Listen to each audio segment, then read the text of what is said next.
C'est complètement dingue. Il y a une semaine, un chef d'entreprise suisse m'a dit « Mes employés s'effondrent les uns après les autres, mais bon, faut faire avec. » 20 milliards. C'est ce que coûte chaque année cette mentalité à la Suisse. 20 milliards. Et personne ne bouge le petit doigt.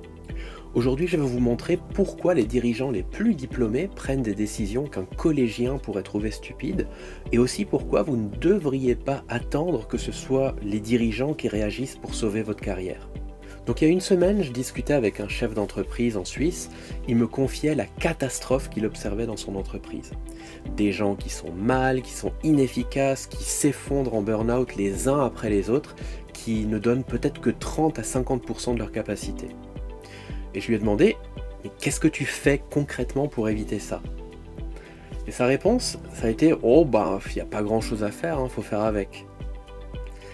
Moi je lui ai dit, bien sûr qu'il y a des choses à faire, ça s'appelle la prévention.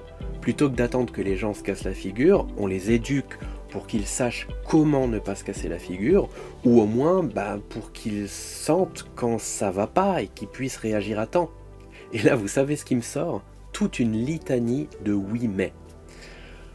C'est pas les mêmes lignes budgétaires, on peut pas faire perdre du temps à nos salariés pour des formations qui ne sont pas directement en lien avec leur activité. Vraiment que des oui mais et encore des oui mais. Et puis 2 jours après cette conversation, je tombe sur un article de la RTS, grand média suisse, qui confirme exactement ce que je lui disais. La Suisse est l'un des pays où les gens sont le plus mal au travail, et ça coûte 20 milliards par an aux entreprises. Mais attendez, ça devient encore plus fou. Vous voulez comprendre ce qui se passe? Regardez les routes et les ponts en Suisse, mais surtout même en France. Il y a des endroits où tout le monde sait que c'est dangereux. Des virages, des intersections, des passages à niveau, tout le monde le sait. Les habitants du coin le savent, les autorités le savent, mais personne ne bouge le petit doigt. On n'anticipe pas, on ne corrige rien. Jusqu'au moment où il y a le premier mort. Et là, d'un coup, miracle! On met un plan d'action en place, on corrige, mais attention, on ne corrige pas tous les endroits dangereux, non, on corrige juste cet endroit-là. Et vous savez le pire? En Suisse ou en France, on a vraiment de la chance par rapport à ça. Parce qu'aux États-Unis, si quelqu'un meurt à un endroit qui est connu comme étant dangereux, la famille directement attaque la commune ou l'État pour négligence. Et là, ça peut être quelquefois 10, 20 millions de dommages et intérêts, et les victimes obtiennent gain de cause quasiment à chaque fois. Ici, il n'y a pas vraiment de conséquences économiques quand un drame arrive. C'est peut-être aussi un peu pour ça qu'on laisse faire. Maintenant, regardez ce qui se passe dans les entreprises. C'est exactement la même chose. Les chefs d'entreprise, ils observent de manière passive. Ils voient que leurs employés vont mal, qu'ils sont inefficaces, qu'ils ne se donnent que à 30 ou 50% de leur potentiel. Ils le voient, mais ils ne font rien. Ils attendent que quelqu'un s'effondre. Et c'est seulement à ce moment-là qu'ils cherchent des mesures correctives. Trouver un remplaçant, réorganiser en urgence, gérer la catastrophe, etc. Mais contrairement aux ponts et chaussées, là, il y a souvent des retombées économiques qui sont massives. Écoutez bien ce scénario. Vous avez une personne qui travaille sur un projet, souvent elle n'a pas de backup. Du jour au lendemain, elle disparaît en burn-out. Il y a des échéances, il y a des contrats, il y a des obligations, l'entreprise ne peut plus les respecter, donc l'entreprise perd des contrats, ça ternit son image de marque. Après quelques burn-out, quelquefois, c'est même la presse qui commence à exposer ce qui se passe dans l'entreprise. Et puis dans toute cette tourmente, l'entreprise, elle doit trouver quelqu'un en urgence, elle doit former cette personne en urgence. Ça bouleverse toute l'organisation. Et ça coûte horriblement cher. Souvent, ça peut aller même dans les 5 ou 6 chiffres au niveau des pertes. 20 milliards. Chaque année, en Suisse uniquement. Et pourtant, il n'y a pas de vraie prévention mise en place. On parle de formation dans l'article de la RTS. Oui, mais dans les faits, c'est symbolique. C'est juste pour pouvoir dire « on fait quelque chose ». Et quand on demande plus précisément quel type de formation les entreprises proposent, c'est là que je suis tombé de haut, parce que j'ai effectivement posé la question. C'est souvent des trucs comme gestion du temps ou organisation du travail. Mais c'est pas ça le cœur du problème quand une personne fonctionne à 50% de ses capacités, à cause notamment d'un stress chronique. On s'en fout de la gestion du temps et de l'organisation. Ça, c'est juste une conséquence du vrai problème. C'est comme coller un sparadrap sur une plaie qui est sale et totalement infectée. Ça donne juste un semblant de bonne conscience. Mais pourquoi alors une vraie prévention en communication et en gestion des états internes n'est pas mise en place?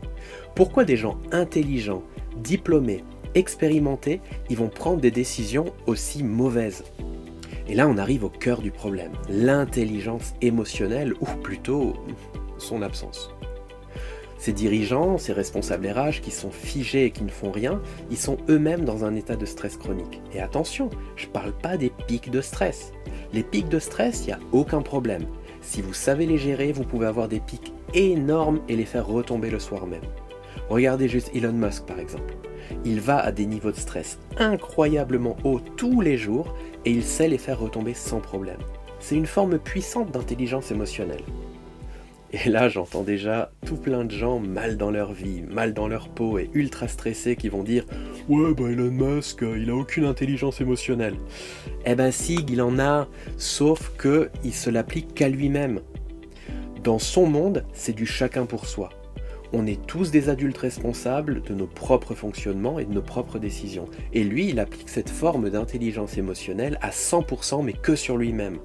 Il ne se laisse jamais perturbé par du stress ou par des parasites. Jamais. On entend souvent dire qu'il a un rapport signal sur bruit énormissime. Elon Musk, il ne fera pas de burn-out. Et pourtant, il en fait plus que 10 autres PDG de multinationales réunis. C'est un dingue de travail.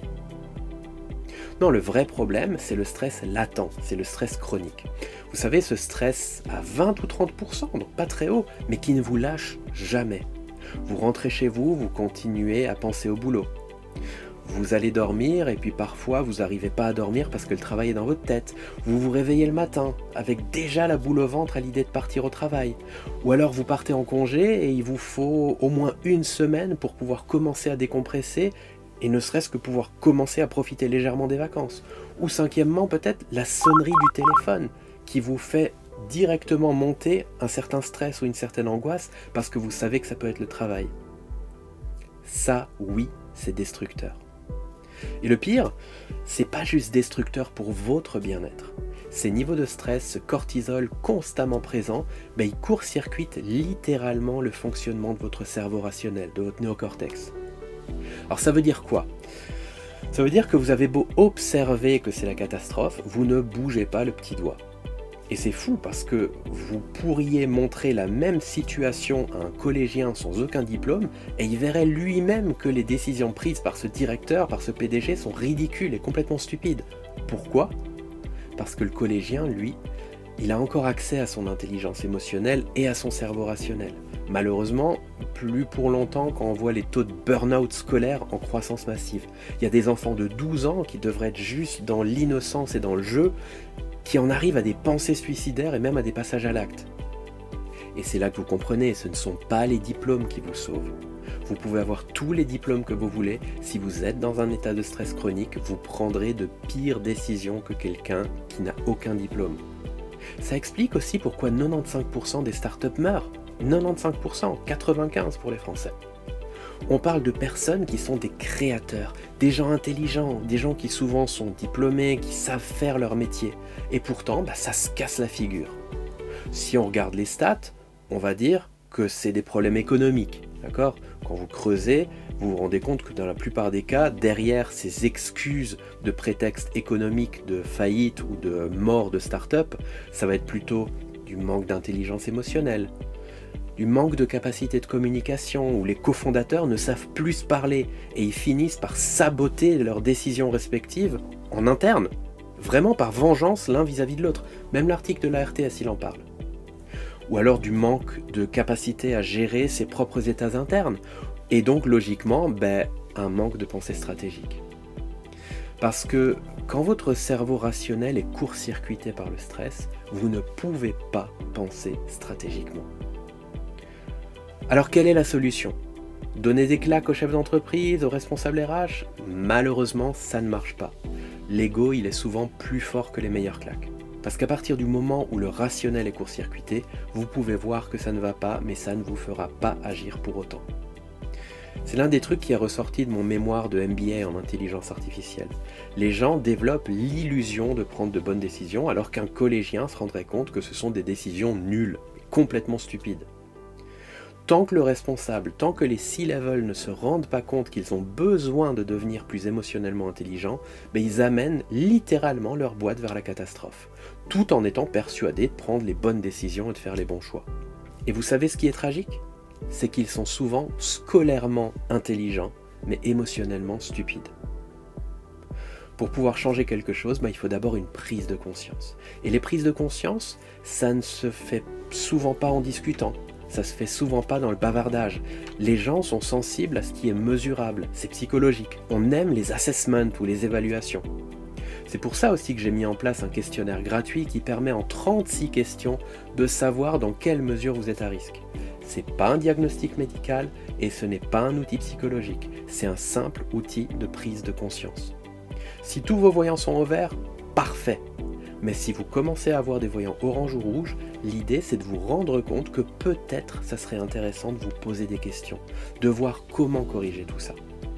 Si vous avez encore suffisamment de bon sens pour réagir rationnellement, vous agirez. Mais malheureusement, il y en a plein qui se retrouvent au rouge dans les 3 catégories mesurées et qui continuent à dire « Non mais moi c'est bon, hein, ça va, je gère, il n'y a pas de problème, tout va bien ». Pour eux, il n'y a rien à faire. Faut attendre qu'ils se cassent la figure. Faut attendre, comme moi, qu'ils se retrouvent au fond du précipice. Moi-même, je l'ai fait, donc je ne vais pas leur jeter la pierre. Aujourd'hui, je suis persuadé qu'on peut faire autrement que d'attendre de se casser la figure pour réagir. Parce que c'est beaucoup plus facile de faire de la prévention que de corriger les pots cassés.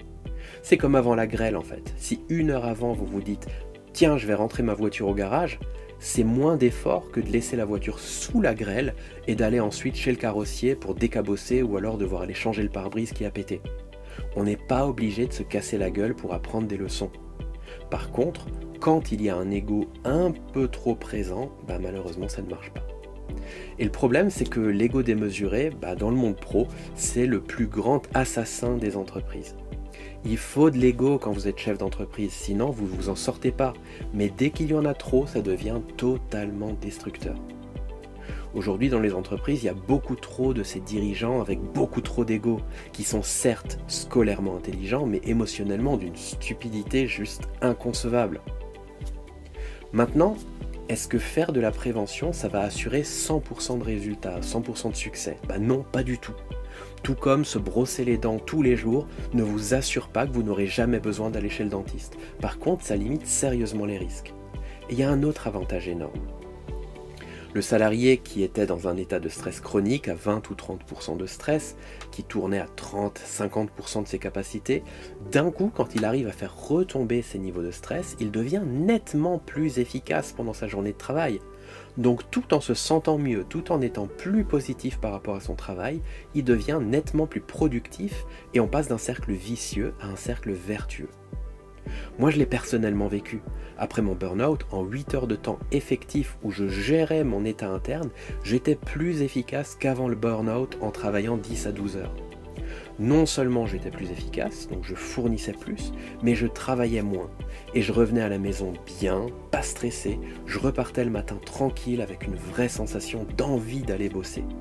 Et ça, regardez les centaines de témoignages qu'on a sur notre chaîne YouTube. C'est quelque chose de partagé par les gens. Donc on le sait, une fois formé, quand vous savez gérer votre propre communication, vos états internes, vos stratégies, tout s'améliore. L'efficacité augmente, la productivité augmente, le bien-être augmente. Mais quand vous montrez ça à quelqu'un qui est émotionnellement pas intelligent et dans un état de stress chronique, ça rentre par une oreille et ça sort par l'autre. Son cerveau, en fait, il ne peut pas traiter l'information. Et c'est ça qui est tragique. Avant, j'essayais vraiment d'agir au niveau des comités de direction pour les sensibiliser, du genre, écoutez, il faudrait que vous vous sensibilisiez à tout ça, que vous sensibilisiez aussi les salariés. Mais ça marche pas. Pourquoi? Parce que les comités de direction sont généralement déjà dans ces états de stress chronique où le rationnel, il joue à cache-cache. C'est pour ça que maintenant, j'ai tendance à plutôt dire aux gens individuellement, écoute, si c'est pas l'entreprise qui s'intéresse à ton bien-être et au fait que tu travailles dans les meilleures conditions, peut-être ça pourrait être intéressant que toi tu t'y intéresses, que toi tu anticipes tout ça. Alors oui, c'est vrai, ça demande un investissement personnel, mais il faut se poser la question. Qu'est-ce que me coûte le fait de passer des années de ma vie à aller au boulot la boule au ventre, revenir stressé tous les soirs, ne pas pouvoir profiter comme il faut du temps avec moi-même et avec ma famille, ne pas être bien comme je le voudrais, perdre littéralement parfois des dizaines d'années de ma vie à être mal, mendier une semaine de congé pour me reposer et me rendre compte que c'était même pas suffisant pour pouvoir faire baisser la pression. Est-ce que je préférerais corriger tout ça? Ou alors est-ce que je préfère pour le même prix acheter des nouveaux meubles pour mon salon, me payer 1 an de budget cigarette, ajouter des jantes alu et des sièges en cuir dans ma prochaine voiture? C'est un choix. Et tous les choix sont respectables. Moi avant c'était la voiture en fait. Moi il me fallait la voiture, dernier modèle, dernier cri. C'était ça ma priorité. Mais tous les choix qu'on fait ont des conséquences. Et ça fait partie de la responsabilité individuelle.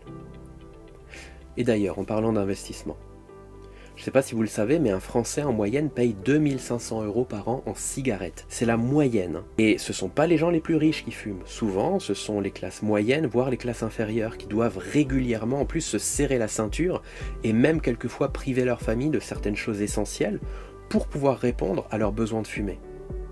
Quand vous leur demandez pourquoi ils fument, ils disent quoi? Souvent, c'est « Ah ben moi c'est pour faire baisser le stress ». Le problème, c'est qu'on sait que ça ne fait pas baisser le stress. Ça donne l'illusion que le stress baisse, mais ça ne résout rien.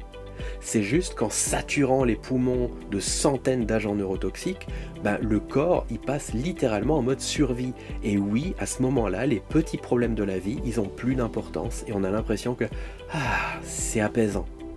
Mais en fait, ça serait finalement comme mettre sa main dans le feu pour distraire notre attention et pour ne plus sentir la douleur d'un petit coup de soleil qu'on aurait sur les épaules. C'est un peu radical quand même.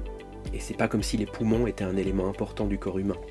Donc les gens n'ont souvent pas de problème à investir 2500 € par an pour se donner l'illusion que ça va, alors que ça ne va pas. C'est pareil qu'on investit dans une super voiture. C'est de l'apparence en fait. On veut montrer quelque chose. Par contre, mettre la même somme pour vraiment corriger le problème à sa source, ça dérange. Pourquoi ? Parce qu'il faut voir la réalité en face. Il faut littéralement, dans ces moments-là, symboliquement, se mettre à poil face à notre propre vie. Si on veut vivre dans l'illusion, vivons dans l'illusion, c'est aussi respectable. Mais on a tous le choix dans nos décisions. Et on a tous la responsabilité des conséquences de ces décisions. Alors voilà où on en est. Les entreprises perdent 20 milliards par an à cause du mal-être au travail. Les dirigeants le voient mais ne font rien parce qu'ils sont eux-mêmes trop stressés pour penser rationnellement. Ils prennent des décisions qu'un collégien trouverait stupides tout en étant persuadés de faire les bons choix. On a 95% ou 95% des startups qui meurent à cause du manque d'intelligence émotionnelle. Et pendant ce temps, les employés ils tournent à 30 à 50% de leur capacité, la boule au ventre en attendant l'effondrement. La solution ? Ne comptez pas sur votre entreprise. Si vous sentez que ça ne va pas, si vous avez cette boule au ventre le matin, si vous ne dormez plus correctement à cause du stress, ne restez pas dans l'illusion que ça va passer. Faites le test, c'est gratuit. Regardez où vous en êtes et si vous êtes dans l'orange ou dans le rouge, agissez. Parce qu'il est beaucoup plus facile de rentrer sa voiture au garage avant la grêle que de réparer les dégâts après. Et rappelez-vous, vous n'êtes pas obligé de vous casser la gueule pour apprendre. Le lien du questionnaire, il est dans la description ou dans le premier commentaire. C'est gratuit, ça prend 6 minutes et ça pourrait vous sauver des années de souffrance. Et si cette vidéo vous a ouvert les yeux, likez, partagez-la avec quelqu'un qui en a besoin et abonnez-vous parce qu'on va continuer à parler de ces sujets que personne n'aime et que personne n'ose aborder. Allez, à bientôt!